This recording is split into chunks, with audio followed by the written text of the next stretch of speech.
कह रहे थे कि आजम खान को जब हमने जिम्मेदारी सौंपी थी तो बहुत बढ़िया किया। आजम खान मस्जिद बनवाए, मंदिर के बारे में कभी सुने, कभी महाकुंभ आए। तो वक्फ बोर्ड की जमीन भी बताई जा रही है शहाबुद्दीन रिजवी की। वो तो कहेंगे पूरा हिंदुस्तान दे दिया जाएगा क्या? भाई जमीन तो पूर्वजों की होती है, और जब जमीन पूर्वजों की है तो खुद ही बता देंगे कि हमारे पूर्वज कौन थे और हमारी जमीन कौन सी। ये बताते तो नहीं है ना, ये सब जगह तो बताते जमीन हमारी है। और जिस प्रदेश का नेतृत्व योगी आदित्यनाथ जी जैसे मुख्यमंत्री कर रहे हो, उस प्रदेश में सनातन कमजोर होगा। इसके लिए अखिलेश जी आपको सद्बुद्धि हो। आप अब स्वयं सनातनी हैं, या तो आप सनातनी त्याग दें और या इस तरह की कुबुद्धि त्याग दें।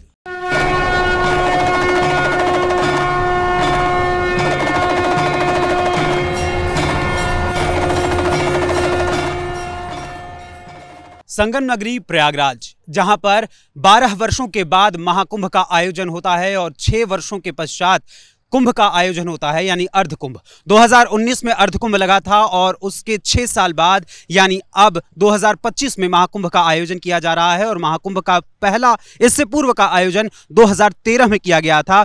अखिलेश यादव की सरकार थी, उस समय अखिलेश यादव मुख्यमंत्री पद पर काबिज थे। और अब सीएम योगी आदित्यनाथ के निर्देशन में, उनके मार्गदर्शन में, प्रधानमंत्री मोदी के मार्गदर्शन में इस बार के महाकुंभ का आयोजन किया जा रहा है, जिसको लेकर राजनीतिक तरीके से भी कई कटाक्ष किए जा रहे हैं, कई बातें की जा रही हैं। और अखिलेश यादव, सपा प्रमुख अखिलेश यादव बार बार सोशल मीडिया प्लेटफॉर्म एक्स पर कई सारे वीडियोस, कई सारे फोटोज साझा करके ये बता रहे हैं कि 2013 में जब हमने आजम खान को मूल रूप से इसकी जिम्मेदारी दी थी तो उस समय महाकुंभ का आयोजन बड़े ही भव्य और दिव्य तरीके से हुआ था, लेकिन इस बार का आयोजन भव्य और दिव्य तो छोड़िए, आधी अधूरी तैयारियों के साथ है। इसी बारे में अधिक बातचीत करने के लिए हम इस समय संगम नगरी प्रयागराज में खुद मौजूद हैं, यूथ के बीच में, खास करके जो यहाँ पर रहते भी हैं, यहाँ पर पढ़ाई भी करते हैं और इसी संगम में स्नान करके अपने जीवन को लगातार उत्तरोत्तर आगे बढ़ाते हुए सनातन धर्म की सेवा के लिए भी अग्रसर कर रहे हैं।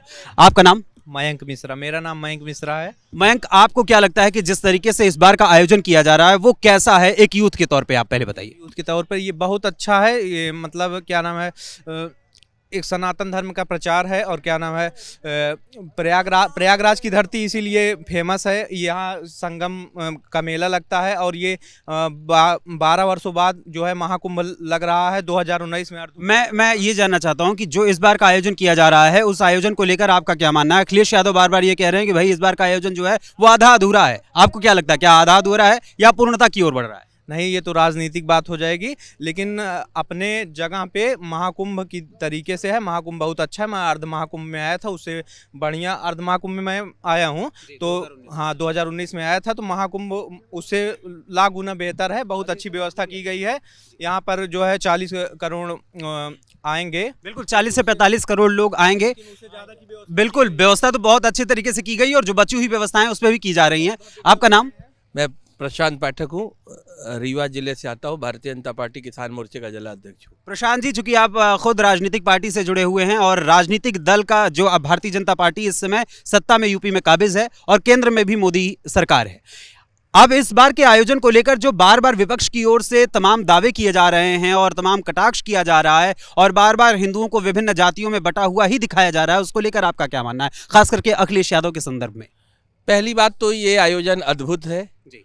और अखिलेश जी को मैं ये कहूँगा कि गंगा भैया उनको सद्बुद्धि दे, क्योंकि उनका इस आयोजन को देखने के बाद जो उनकी बची खुची बुद्धि थी वो भी विनाश की ओर जा रही है। और हिंदू ना कभी बटा था ना बटेगा। हम सनातन लोग हैं, सनातन की संस्कृति और परंपरा को जीवित रखने के लिए हम अपना सब कुछ न्यौछावर करते हैं। और जिस प्रदेश का नेतृत्व योगी आदित्यनाथ जी जैसे मुख्यमंत्री कर रहे हो, उस प्रदेश में सनातन कमजोर होगा। इसके लिए अखिलेश जी आपको सद्बुद्धि हो। आप अब स्वयं सनातनी हैं, या तो आप सनातनी त्याग दें और या इस तरह की कुबुद्धि त्याग दें। अच्छा, अभी जब बहराइच में अक्टूबर के महीने में हिंसा हुई थी, उस दौरान एक राम गोपाल मिश्रा नाम के युवक की मौत हुई।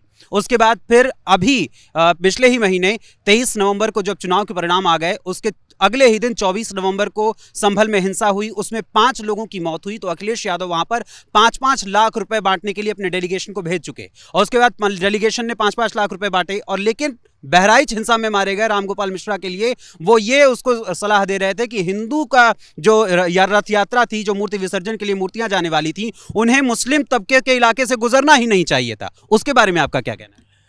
शायद अखिलेश जी को भारतीय संस्कृति पता नहीं है। हमारी यात्राएं जहाँ से पूर्व नियत होती वहाँ से निकलती है, और वो मौत पर भी, अखिलेश जी और कांग्रेस मौत पर भी केवल राजनीति करते हैं, और हम मौत को मौत की तरह देखते हैं। वो राम गोपाल मरे हों या यूनुस खान मरे हो, हमारे लिए फ़र्क नहीं पड़ता, पर उनके लिए यूनुस खान मरेगा तो फ़र्क पड़ेगा, क्योंकि उन्हें केवल वोट की चिंता और हमें राष्ट्र की चिंता है।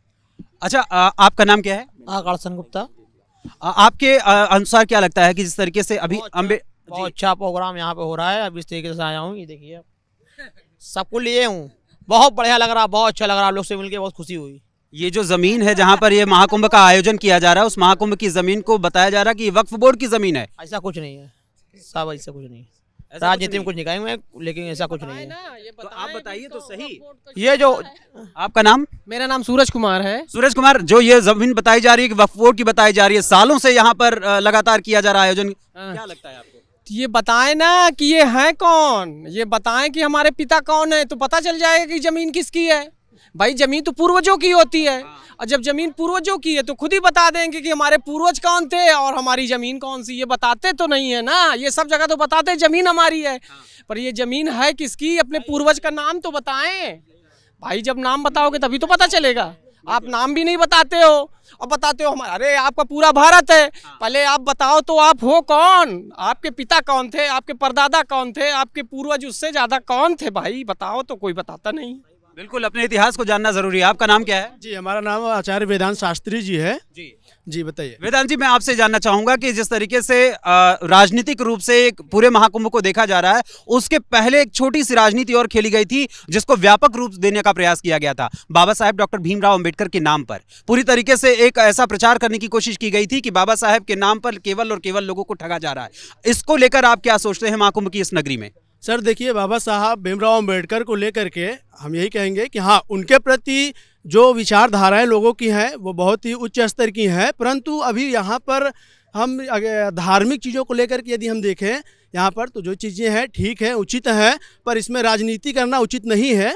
और हमारे यहाँ के हिसाब से हम यहीं पर परमानेंट रह रहे हैं, और अगर देखें तो इससे पहले भी जो यहाँ पर व्यवस्थाएं की गई हैं वो भी बेहतर थी, पर इस हिसाब से जैसे ये थोड़ा सा स्पेशल है तो उसके हिसाब से ये भी बढ़िया है।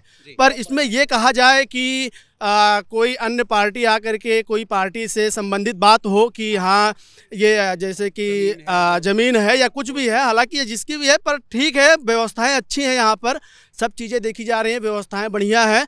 परंतु यहाँ जो क्या बोलते हैं अखिलेश यादव को लेकर के जो बातें अभी यहाँ पर हुई कि ये सब ठीक नहीं है, हालांकि उनका भी कहना ठीक है, हम ये भी कहते हैं हाँ, अभी उनका क्या कहना ठीक है, उनके यहाँ पर व्यवस्थाएं अभी पूरी तरीके से सुचारू रूप से संचालित नहीं है। उनका तो ये भी कहना है कि 2013 में जब उन्होंने आजम खान को यहाँ की जिम्मेदारी दी थी तो इससे कई गुना बेहतर सुविधाएं उस समय मिली थी, जबकि 2019 में भी अर्धकुंभ का ऐसा कुछ नहीं था, ऐसा कुछ नहीं था। 2019 जी, एक मिनट, 25 में जितना मजा आ रहा है ऐसा कुछ नहीं था। आप तो 12 साल बाद पढ़ा है तो देखिए क्या होता है। 2019 में भी अर्धकुंभ का आयोजन किया गया, बहुत बढ़िया, बहुत बढ़िया सर।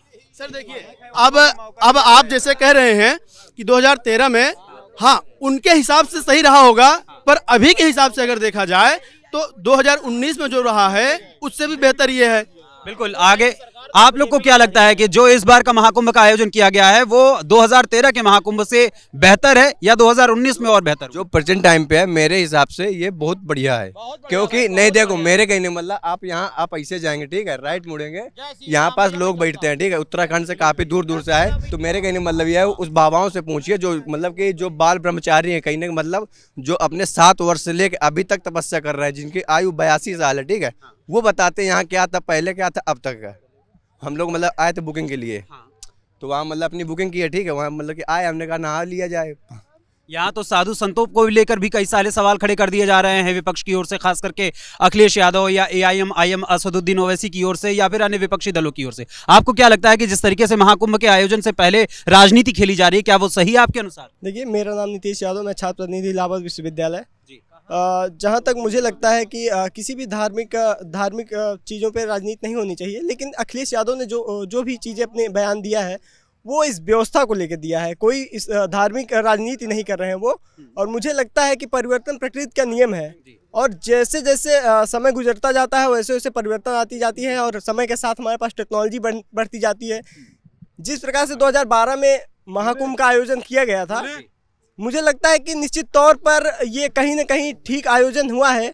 लेकिन जिस तरह से 12 सालों का समय गुजरा है, उसके आधार से अगर देखा जाए तो कहीं न कहीं व्यवस्थाएं कम रह गई हैं। अगर कुछ कमी है, कुछ सुधार की जरूरत है। सर, आपको क्या लगता है 2019 में पिछली बार आयोजन किया गया था अर्धकुंभ का, और इस बार महाकुंभ आयोजित किया जा रहा है। 2013 में आपको यदि स्मरण हो, आप आए थे 2013 में, तो 2013 के महाकुंभ से और 2025 के महाकुंभ के बीच में क्या अंतर आपको दिखाई दे? बहुत अंतर, बहुत अच्छी व्यवस्था है जी। जो योगी जी कर दिया कोई करने वाला नहीं है। अखिलेश तो कह रहे हैं कि हमने ज्यादा बेहतर किया। तो ऐसा कर रहे हैं जी, जो योगी जी करें जितनी व्यवस्था कर दिया कोई सरकार नहीं कर पाई जी। अखिलेश तो कह रहे हैं कि महाकुंभ के नाम पे केवल योगी जी खेल रहे हैं। अरे खेल नहीं रहे, उनको क्या पता है जी। जो योगी जी कर दिए हैं, जो कर रहे हैं, कोई करने वाला नहीं है जी। कहने के लिए तो कोई भी कुछ भी कहे। वो तो कह रहे थे कि आजम खान को जब हमने जिम्मेदारी सौंपी थी तो बहुत बढ़िया किया। आजम खान मस्जिद बनवाए, मंदिर के बारे में कभी सुने, कभी कम महाकुंभ आए। योगी जी कितनी बार यहाँ आए, कोई सरकार आई यहाँ? जो प्रधानमंत्री जी आ चुके, कभी यहाँ मनमोहन सिंह और कोई आए कांग्रेस की सरकार वाले? वो तो वक्फ बोर्ड की जमीन भी बताई जा रही है शहाबुद्दीन रिजवी की। वो तो कहेंगे पूरा हिंदुस्तान है, पूरा हिंदुस्तान दे दिया जाएगा क्या? उनके कहने से क्या होता है? हम तो कहते हैं कि जो उनका घर है वो भी मंदिर बन जाए, तब ठीक है। क्या बात है? और क्या? आपका क्या कह, आपका नाम? देखिए, ये आपका नाम? मेरा नाम शिव प्रताप है। मैं आपको क्या लगता है कि जिस तरीके से चीजें की जा रही हैं, जिस तरीके से राजनीति खेली जा रही है, खुद भी आप छात्र नेता हैं, आपके दोस्तों ने बताया, तो आपको क्या लगता है कि राजनीतिक रूप से इस महाकुंभ पर केवल प्योर राजनीति खेली जा रही है, या फिर वास्तव में इसमें कोई सच्चाई है? देखिए, ये महाकुंभ जो है वो प्राचीन भारतीय संस्कृति का समागम है और इस पर राजनीतिकरण बिल्कुल भी नहीं करना चाहिए। मैं तो ये कहूँगा कि अखिलेश यादव जी को भी यहाँ आकर के जो है स्नान करना चाहिए और इसका आनंद लेना चाहिए। इस पर राजनीतिकरण करना एक तुच्छता का कार्य होगा और ऐसा बिल्कुल नहीं करना चाहिए। और व्यवस्थाएं देखा जाए तो हमारे मुख्यमंत्री योगी आदित्यनाथ जी अब तक 4 या 5 बार यहाँ आ चुके हैं व्यवस्था देखने के लिए, और आदरणीय प्रधानमंत्री जी भी 13 दिसंबर को यहाँ पर आए थे। उन्होंने भी बहुत सारी व्यवस्थाओं का उद्घाटन किया था। तो इस पर राजनीतिकरण करना बिल्कुल भी उचित नहीं है, बिल्कुल नहीं। यानी साफ तौर पर यहाँ की जनता का, प्रयागराज की जनता का कहना है कि भाई जिस तरीके से अखिलेश यादव लगातार राजनीति खेल रहे हैं, वो राजनीति करना उचित नहीं है। और 2013 के बाद जो इस बार की व्यवस्थाएं की गई हैं 2025 में महाकुंभ की, उस महाकुंभ की जो व्यवस्था की गई है उसमें थोड़ी सी कमियां, लोगों के अनुसार कहना है कि थोड़ी बहुत कमियां अभी बाकी रह गई हैं, जिन्हें समय रहते पूरा करने का भी प्रयास किया जा रहा है। अब ऐसी परिस्थिति में देश की जनता, यूपी की जनता अखिलेश यादव और यहां प्रयागराज के लोगों के विचारों पर क्या विचार रखती है, इस बारे में अपने कमेंट्स के माध्यम से हमें जरूर बताइएगा। कैमरा पर्सन अशोक के साथ मैं अखिलेश पांडे, कैपिटल टीवी प्रयागराज।